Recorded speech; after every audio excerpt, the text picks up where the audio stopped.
You're listening to DawgDial, where we talk about Georgia football, basketball, recruiting, and much, much more. I'm your host, Paul Maharry, joined by my co-host, Jake Roos. Dave McMahon is in New York volunteering for the College Football Hall of Fame, staying up there in an extremely nice hotel. So he says that he's missing us right now. I don't know if that's so much the case, but Jake, we've got a lot to touch on this show. Georgia's got a opponent for their bowl, the AutoZone Liberty Bowl, that is, and also football recruiting.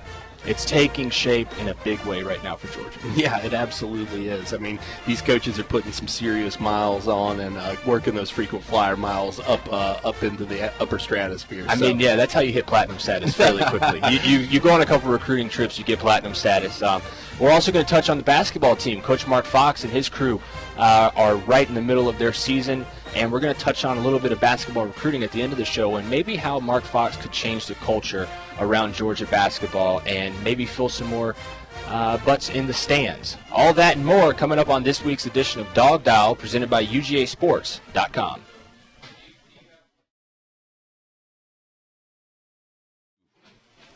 And welcome back to DawgDial. I'm your host, Paul Maharry, joined by my co-host, Jake Roos of UGASports.com. And as we touched on in the show open, guys, we're going to be discussing the AutoZone Liberty Bowl, Georgia and TCU battling it out right before the new year comes to town. And, Jake, that was announced right after the show last week. And are Georgia fans excited for this one? I think they're excited for the simple fact that, well, they're not playing Nebraska. It's not the corn dog rivalry. It's not happening. I know Nebraska fans were highly upset, but you finally get to see a team out of a different conference. That's cool. TCU's got some playmakers on their side of the ball, but both teams kind of struggled to find an identity all season, and now you're, I guess, seeing that in its full effect with both of these teams playing in the average bowl. Georgia hasn't been there in a long time. Yeah, obviously it's a downgrade. One of the big things, I think, is that it keeps Georgia's bowl streak alive. That's important. Obviously something they want to keep second right now behind Virginia Tech. That's right. 20, if I'm not mistaken. Yes. And look at these stats we're throwing out with Dave not here. We don't even need him. Oh, man. But you got, absolutely. Now, I will say the bad thing, I think, probably for Georgia fans is the Liberty Bowl probably holds some deeply seated emotions. Yes. Yes. Including the very tragic loss to UCF. I believe that was Aaron Murray's freshman year. It was. And probably one of the more unwatchable games I can remember in Georgia football history. But, Memphis is a great town. It's a great time for fans to get out, go, take a little vacation around the New Year holiday. Like I said, it's a fun place to be, and you got to start small. Kirby is yeah, call it that. Kirby's doing that. They're starting small when it comes to the bowls, and Rome wasn't built in a day, but work your way up. But Memphis is a good start. So, yeah. But no, like you said, I think it's a great matchup for them. I think TCU's fun to watch. That'll be cool to watch them go up against some Big 12 competition, and like you said, thank God they're just not playing Nebraska. Good Lord. That's the one big thing for me is they're actually going up against a little bit different competition, Big 12. Get to see what that's all about. Play a team out of Texas. They've got different athletes down there than what the SEC does in terms of size and speed and things of that nature. So I think that's going to be a good test for Kirby. The biggest thing for me, though, with this bowl game, and I think it probably is the same for you, Jake, is the bowl practices that the Georgia Bulldogs are going to be able to get. And the freshmen, the backups, the backup offensive linemen. So you got Solomon Kinley, Ben Cleveland, Alden Bynum, Kendall Baker. Those guys are going to get a lot more reps because guess what? We're going to touch on football recruiting, and a lot of it's going to have to do with the offensive line that we're going to touch on later in the show. But those guys are on the roster now, and they need this bowl practice just about more than anybody else because guess what? Next year you've got 3 spots that are going to be opening up, and you got to have somebody on the team fill those. Yeah, absolutely. And the 15 practices, honestly, that's worth it alone for the bowl. Yeah, I know that people, it doesn't matter where you play. Yeah, people may not be as excited, but as far as I'm concerned, this team can use all the practice it can get. Yeah. And like you said, it's really got to be about preparing for the future. I think that's got to be the key thing going forward for these guys. You've got to make sure that you've got those guys ready to step in next year. You don't want to look past this bowl game. You want to have a great send-off for these seniors and make sure that you do right by those guys. I mean, Greg Pike, Brandon Caplano, those guys have given a ton to this program. Oh, yeah. You know, and guys on defense as well. I know I'm forgetting some names. Hey, do it for Maurice Smith. What a great year he had. I mean, you named him a captain. Absolutely. So, you know, you want to make sure that you are prepared and that you're ready to go for that bowl. But these 15 practices, in my opinion, have to be spent focusing toward the next season. And like you said, that offensive line got to be a key place to use that time. Defensive backfield is another place that I'm trying to figure out, you know, how they're going to jumble the pieces around and make everybody fit. But overall, it's it's not the most exciting thing on earth to go to Memphis for the Liberty Bowl, but it's not the worst thing on earth by any stretch of the imagination. I think, though, even though we're talking about the bowl practices being such a big thing, and I think it's the biggest thing of this, no doubt, they have to win this game, though, Jake. You lost to Georgia Tech. You need this win to go into the offseason with a little momentum underneath your belt, kind of one of those games where it's like, if they don't win this one, the questions going into the offseason are just going to be tenfold worse than what they already are now. And people are talking already. You know, they want to see change. They thought Kirby was going to come in and change the culture. Obviously, that's not something, like you said, Rome wasn't built in a day. And it has to kind of be spread out, and you have to kind of move towards that. But at the same time, Jake, you can't lose games consistently to teams that you should beat because you have better talent. And I think TCU is one of those. TCU has some players. They have some guys on that squad that I think can give Georgia some fits. But at the same time, you play in the SEC. You need to be dominant in this game. You need to send off those seniors the right way. And just because we're harping up the bowl practices, guys, this game is just as important as those practices. Sure, absolutely. And I think that, when you talk about these guys getting ready and the whole preparation, you're right. You can't write off how important this game is to shaping perception. Georgia fans do not want to sit with a loss in their mouth until August of next year. Back to back. Yeah, no doubt. Will TCU buy you favor for losing to Georgia Tech? I don't know. That remains to be seen. I don't know if anything. It could help. It could, absolutely. But it could hurt a lot worse. But exactly. You send yourself off with a good memory if you're able to pull this out. And that creates positive recruiting momentum, obviously. Right after that game is the lead up to signing day, only about a month and a week, I think, afterwards. So you want that to kind of build on, say, hey, we're moving in the right direction. Anything else other than a win? Like you said, the questions are going to be rampant. Yeah, they're going to be, Jake, absolutely. And the big thing for me, those bowl practices for this game, TCU is a good football team, and the last thing, you have to win this game. You have to build that momentum. Guys, we're done talking about the bowl, though. This DawgDial is going to be very, very football recruiting-centric, and we're going to get to that just around the corner. You're listening to DawgDial, presented by UGASports.com.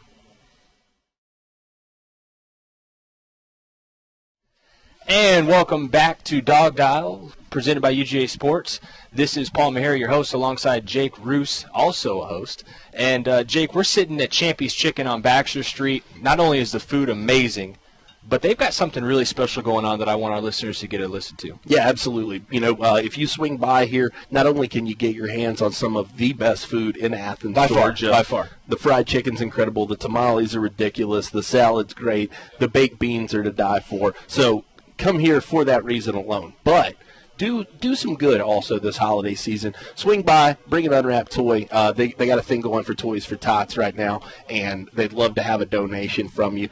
Brighten a kid's Christmas. There's nothing really better than giving back in the holidays. And Josh and Amy Collins do a terrific job here at Champions. This is just another one of the things that they do for the community. So Toys for Tots, bring your unwrapped toys to Champy's Chicken here on Baxter Street, and they will make sure they get to a good home. Jake, speaking of a good home, getting some players to Georgia and Athens, offensive tackles, defensive linemen, wide receivers, defensive backs, Georgia needs them all. Sure. And they're out on the prowl. The Georgia coaches are, as we speak. They have been for the past week, 2 weeks. They're going to be for the next 5-6 weeks.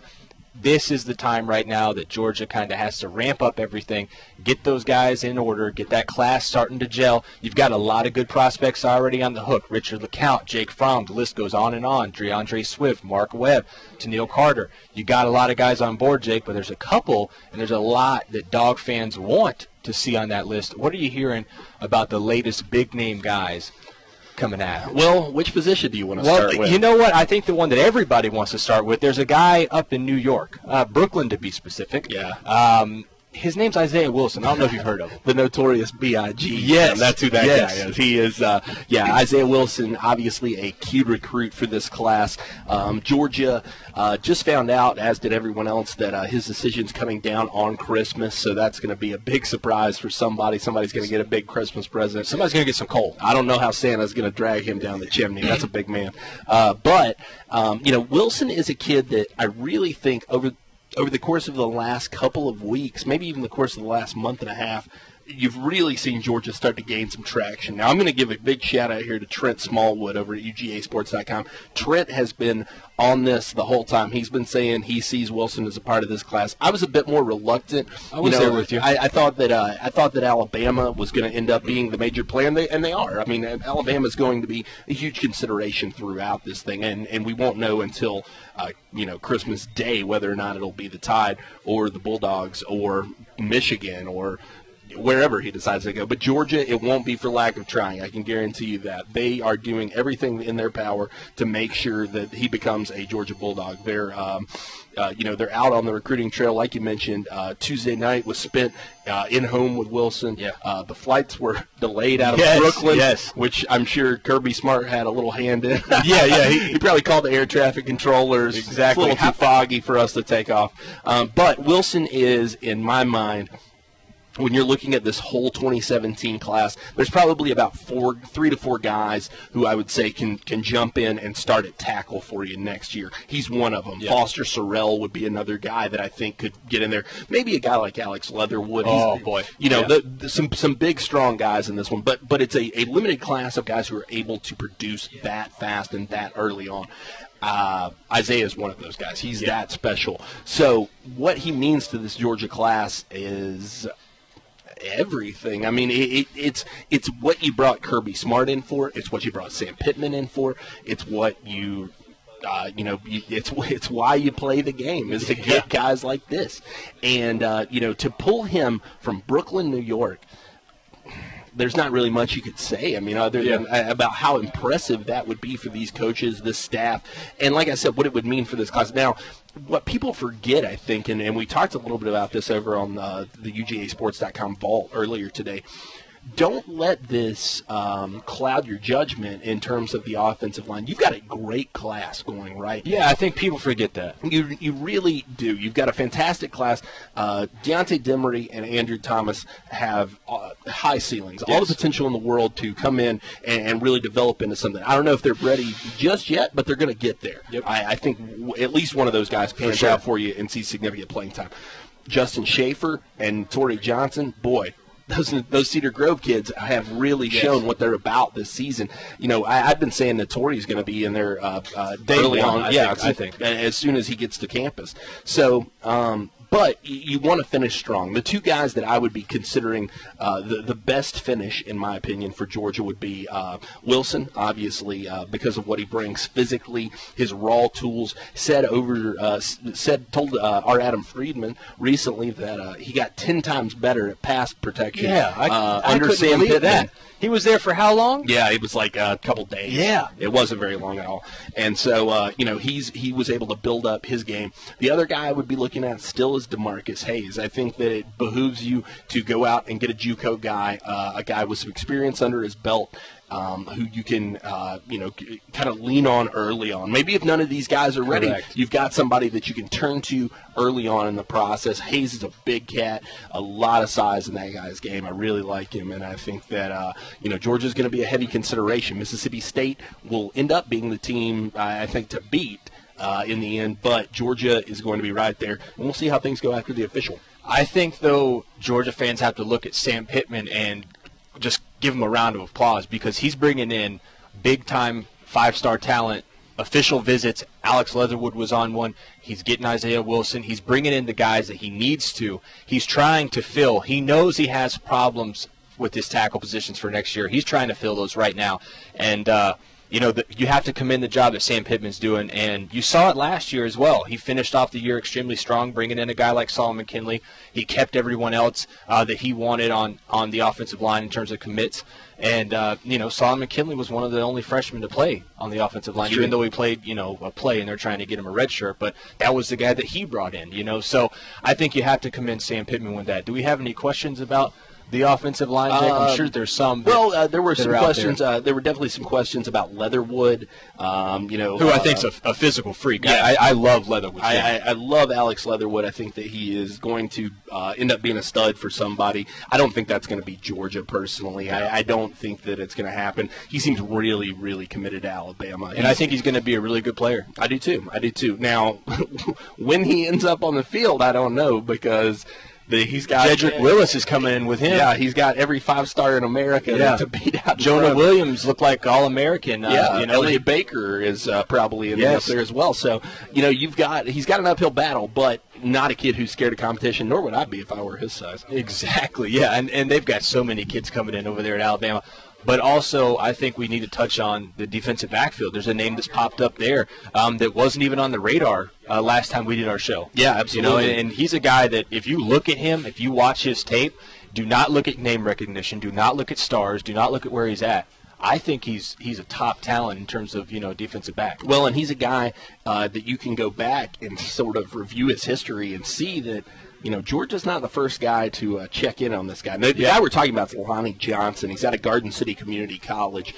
And Lonnie's, 6'3". He's in that, 190-ish era. Looks like a freak. He's big. He's long. He's fast. The technique is there. The flip of the hips that everybody loves so much in those big defensive backs. That's all part of it. Georgia went in, swung by Garden City, paid him a visit, and next thing you know, he's official visiting the next weekend. Well, and what was interesting to me was he got the offer from Georgia on Monday night. Tuesday, he sets an official visit. Yep. He's already talking about a commitment possibly next week Tuesday. After. Correct. That tells me that there's something going on. No, I don't know. I don't know if it's necessarily Georgia that's got him pushed to that point, but you've got getting the last official. Everybody loves that. That's what you covet. That's what you want. So you're talking about him in terms of. Georgia obviously is a big player. West Virginia and Kentucky are the two others that I've heard pretty heavily mentioned. West Virginia really, really likes that guy, and I think that it's going to be probably between those three schools if indeed he does commit on Tuesday. But a great option right off the bat. I think Lonnie's a kid who can come in and provide some depth. Let me tell you something right now. You don't have a lot of guys who are that long in your defensive backfield right now. No. You just don't. So you've got to increase the size there. Georgia's made no qualms about wanting to do that really at all positions. They want bigger, faster, stronger, and he's a guy who certainly fits that bill. It's a little different than what Pruitt recruited, that's for sure. Pruitt wanted that speed. He didn't really care how big you were. You see it kind of changing now with the offers that are going out. Another guy that they're looking at in the defensive backfield, Amir Speed. It's another big-time guy that's a big-bodied corner, defensive back, whatever you want to call it. That's kind of where Mel Tucker and Kirby Smart are going. So you're seeing that transition phase happen in the defensive backfield, and you're really starting to take notice. I just really think that Georgia's in a good spot for Lonnie for the simple fact that you go in there, it's obviously his biggest offer. Sure. And then he takes an official visit the weekend right after he gets it.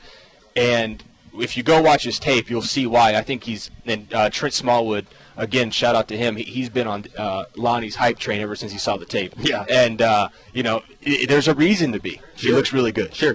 And, like we said, if you go back and review the kid's track record, this is a guy who Kerry Coombs, defensive backs coach at Ohio State, recruited. He was at one time an Ohio State commit. Didn't qualify out of high school. Initially signed his letter of intent with Western Michigan. Not a bad little team. PJ Fleck. Not a bad little team they got going there. So, a guy who has a pretty interesting history and clearly has the talent to play D1 ball. I mean, nobody can debate that. Coaches from around the way have seen him. I think that he's a guy who could end up being he's the kind of guy with his athleticism, his size. You take a flyer on. Georgia's had some struggles with JUCO defensive backs in the past. I think that this kid's worth the shot. Those are just two names, Jake, and we took up a whole segment. There's a reason why we talk recruiting and we go heavy on it, because we got so many more names to touch on, and that's why you got to stick around with us on DawgDial. We're here at Champy's Chicken on Baxter Street. Make sure to stop by when you get a chance. You're listening to DawgDial, presented by UGASports.com. And welcome back to DawgDial. I'm your host, Paul Maharry, joined by my co-host, Jake Roos of UGASports.com. And Jake, last segment, recruiting heavy. Recruiting heavy. There's a reason for that. Right now is recruiting season. I think some Georgia fans actually like recruiting season more than the actual football season. There's a select few. I love it. I love recruiting season. You get to go and follow these planes and trains and automobiles that these coaches are on, and I think it's awesome. I think it's really cool. Yeah, it's a mile a minute. And that's what's fun about it. Everything changes from day to day. You get kids that pop up out of nowhere. Sure. Come on. Nobody knew Lonnie Johnson's name 2 weeks ago in the Georgia Circle. I mean, that's. And I'm not slighting the kid by saying that. I'm just telling you that's the fact. And that's the best part about JUCO kids, and I love that about JUCO kids. You don't hear about them until there's tapes in, and then you're like, whoa, Lonnie, what's his name? So, but like we said, it's great. We know that a lot of people have questions about it. Here's a really good question, I think. Who's it from? This is from Jim Worthington, and I'm just pointing to Jim's question. Thanks for sending it in, Jim. But we've had a couple of people who've asked about this, and that's Nate McBride. Ooh, boy, he's good. Vidalia linebacker Nate McBride, a guy who just recently fell out of the 5-star range down in the four area. I think that it's a merited move. I think that he understands that. I think his camp understands it. I think that it's a situation where Nate, he missed his entire junior year. He's terrible car accident that he came back from. Yeah, and he's kind of had to rework all of his footing. He had this great momentum going into that junior year, and then that kind of got stifled, and now he's been back. Had a very good season, took his guys into the second round of the playoffs, and did some great things. Nate, to me, is a kid, I guess people want to know. They probably don't want to know what I think about him, but I'll tell you anyway. Yes, he's super fast. He's super strong. He's one of the best athletes in this class, in my opinion, period. Regardless of position. I think that Nate's a kid who you see such a rare combination of speed and size with him. He has a play on his highlight tape, Jake. Unbelievable. Now I will say Nate is not a finished product yet. He needs some coaching. Absolutely. He needs somebody to kind of bring it out of him. He's a very sweet kid. Don't get me wrong. He's got the killer instinct, but you got to pull even more of it out of him. But as far as Georgia and Nate goes, pretty interesting development that occurred over the course of last weekend. He was supposed to be in town for an official visit, but it had the flu. And, a lot of times people say, the flu, they think the bag man's getting involved or whatever. Exactly. Nate actually came down. He visited for the Georgia Tech game. Saw the Bulldogs, and honestly, I spoke to his father that week. He got sick right after the Georgia Tech game, went home, had the flu, and just was out of commission all week. So sounds like it was pretty brutal for him. I like Georgia's chances. I still like Georgia's chances with Nate. I think that they're the odds-on favorite, in my opinion. The one team that I would watch for, Oregon's in the mix. Auburn is who you've got to keep ties on. They have really boosted themselves up. They've shown a lot of individual attention to Nate, and I think that that's really important to him and his family. You got to realize, too, that it's also, Athens and Auburn are not really that far away from Vidalia. Correct. It's not like it's, a big haul either way. Like I said, I still like Georgia's chances. Auburn's the school to watch out for with him. Just like Jake said, though, all of the recruits are different. Nate likes that individual attention. Some like it to where it's, a guy comes and there's two of his friends there. So that's the thing with recruiting that makes it so much fun to follow too, is how these coaches attack recruiting each kid, because every one of them is different. Some like having the family involved, some don't. You got another question for us, we Jake? do. Our good friend Adam Gillespie, yes, one of my favorite guys, hits me up. He says, which wide receiver commits will be able to contribute their freshman year? Do you have some thoughts on that? Oh, well, yeah. I mean, Jeremiah Holloman looks like a pretty big freak to me. He's not polished as much as I'd like to see. Sure. I think one of the guys you have to look at, so you have Trey Blunt. You don't know if he can do it right away. The guy that I think can, Mark Webb. Yeah. Mark Webb looks like he doesn't have anything that really jumps off the charts to you. He's 6'2". He's right in that range. All of Georgia's wide receivers are really that same size and height and weight. He's just got hands. Yeah. And he looks like a guy that you could throw out there right now. He's going to catch everything. He's not going to blow by a ton of guys. He's fast enough. He reminds me a little bit of I have a name in my head. I'm thinking Chris Conley. I thought Conley. I think he's a little slower than Conley. Tavares King pops up for me. Okay, sure. He's a little bigger than he's Tavares. A little bit big. Yeah, yes. He's a little bit bigger. So than it's Tavares. like a mix. Right. Mark is the guy, when you're talking about polish, though, that's the kid you're talking about. I mean, I'm talking about a guy who is a well-rounded receiver in pretty much all facets of the game. Clean routes, great hands, a guy who gets in there and can get physical with his defensive backs for that ball. So Mark's a guy that I love there. Jeremiah Holloman. By year 4, who's going to have the most receiving yards out of the guys committed right now? Ooh, let's not forget Matt Landers. You're right. Out of the guys committed right now, I know I'm putting you on the spot. I know. I'm going to go with Holloman. Okay, I'll go with Webb for that. I think that I just think Holloman's progression, if they're able to get it out of him, that kid has all the upside in the world. I mean, you're talking about, and this is, I'm trying not to speak in hyperbole here, but I mean, he's got some Julio Jones-esque tools. Whoa. He's not there yet, but he's got the tools. He does. He's got the build. He's got the freak athleticism. He's got the jump. I mean, he can put it all together. He's got to get these together. Yeah. He's got to get the hands. Just clean everything up a little bit, little polish. But you're a guy who that's a guy who, like I said, has unlimited ceiling. Probably the best ceiling of any recruit in this class, in my opinion. And just like I said, though, you can't forget about Matt Landers and the way that James Coley is attacking his wide receiver recruiting in terms of size. All of his guys are at least 6'2", with Matt Landers being the outlier at 6'5". And then you got another guy that they're going after heavily in Nico Collins. And then potentially, if you bring in D'Angelo Gibbs, he could even play on that wide receiver side, which I think he's an incredible athlete, and I think that he would do just fine there as well. So wide receiver recruiting, when you got Holloman, you made it a great class. I think you could make it a phenomenal class if you add Nico Collins. And we're going to take a quick break right quick. You've been listening to Dog Dial, presented by UGASports.com.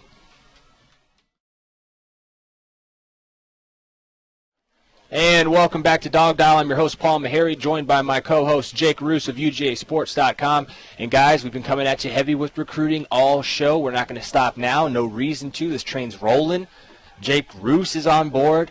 He's leading this charge, captain of the ship, train conductor. You're an idiot. And, he's the big man right now. And, Jake, we've got some more names to touch on. And we touched on Jeremiah Holloman. He committed. We didn't even talk about that.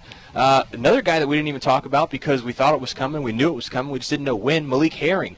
A huge pickup for the Dogs. Yeah, absolutely. And I'll tell you the thing about Malik that I like the most, and that's that Kirby has commented time and time again over the course of this 2016 season about what a great job David Marshall's done and what a unique body type he is for this team. I think that that's what Malik is. Malik is a very similar player in my opinion. I think that he's a guy who's a very true defensive end. I think that he's a guy who, he's about 6'3", 260-ish. He'll put some weight on, but he's not going to lose any of that speed. He's an incredible athlete, and I think that's what people forget about him. He was a great tight end in high school, and honestly, I wouldn't surprise me to see him get a snap or two on offense. Not in Jim Chaney's offense. No, yeah, sure, he'll throw him out there. But, Malik is a kid, like you said, we knew it was coming for a long time. We just didn't know when it was going to go down. But huge pickup for Georgia. I said all along, if Georgia were to miss on that kid, huge black mark against him. He wanted to be a Bulldog. He loved Kirby. He loved Mark Richt when he was here. I mean, that kid's bled red and black for some time. So to get him in-house, very big deal. Jake, I know you had a question that popped up on the chat line about defensive line. Yeah. And I think it might be our question of the night if you can find that. But just speaking about the guys that are on the defensive line right now that you have committed, Devontae Wyatt, a big-time guy that's not talked about a lot coming out of Towers High School. You don't hear about a lot of recruits coming out of there. Normally they transfer to a bigger program. He stayed at home. I think he is a huge underrated value right there. Guy's quick as can be. Also, you have a guy like Robert Beal who could be that outside linebacker, defensive end, wherever you want to throw him in there. Mel Tucker's going to definitely have fun with him. Obviously, Malik Herring is on board now. And then another guy that I think is a big-time name that we haven't talked about yet, but I think is going to be there for Georgia in the long run, Aubrey Solomon. They're going to be fighting for him for a long time, but I think he just now got his 5-star status on Rivals.com. Congratulations to him. But the Lee County product, his tape, I know you've seen him live, Jake. He's incredible. Yeah, no, Aubrey's a kid who is a real game changer. He's probably the best defensive tackle in the South. In the South, yeah. and one of the best in this class, period. I mean, Marvin Wilson's in that conversation, of course, but, Aubrey's right up there, and maybe the best athlete of the bunch. I think when we're talking about it there. The question that we got earlier, and I will track it down so we can give him a shout out. But could this be Georgia's best defensive line haul of all time? It's tough to say, and here's why. I don't know that last year's defensive line haul was the most talented or the most vaunted, but what you got out of them production-wise was really, really huge. To expect that out of another class, it's tough. It's a lot. You're going to have to add Aubrey Solomon to that class if you want to even make it to be the best defensive line class. I think last year's was amazing. Julian Rochester, David Marshall, Tyler Clark, Michael Carter, those guys are all going to be big-time players for you next year, their junior year, their senior year.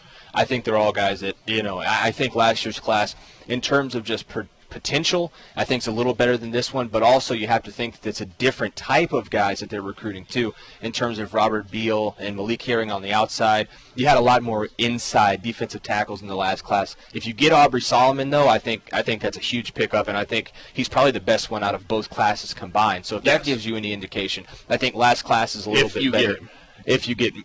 Obviously. In my mind, you missed on the best of the last 2 years, and that was Derek Brown. To me, Derek was the game changer in terms of defensive tackles coming out of the state of Georgia. Aubrey's right there, though. I mean, he's not as big. That's why I put him down just a slight notch below Derek, because he's just not quite as big, but he may even be a better athlete than Derek. We've got some questions though here on Aaron Sterling, and I think that's a really interesting guy to talk about. Trent Smallwood went out and saw him last week.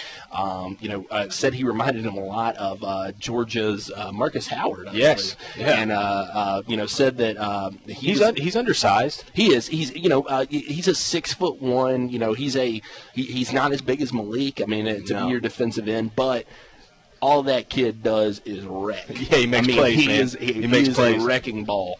So Aaron Sterling's a kid that I think you absolutely keep the pressure on. You get him in here if any way possible, because he is he's a menace. He's one of those guys. What did they say? It's not the size of the dog in the fight; it's the size of the fight in the dog. Correct. Yeah. That's what he reminds me of. He doesn't have the size or the height or the weight that you're really looking for. He doesn't really fit a certain position.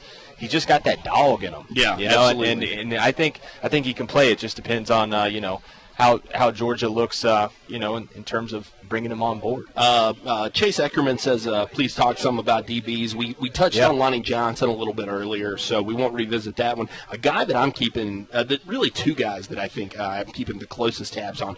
D'Angelo Gibbs, obviously, a guy who, switched things up, said for months and months and months that he wasn't going to take an official visit to Georgia, said he'd seen all he needed to see, has stepped back from that stance. He'll be in Athens this weekend.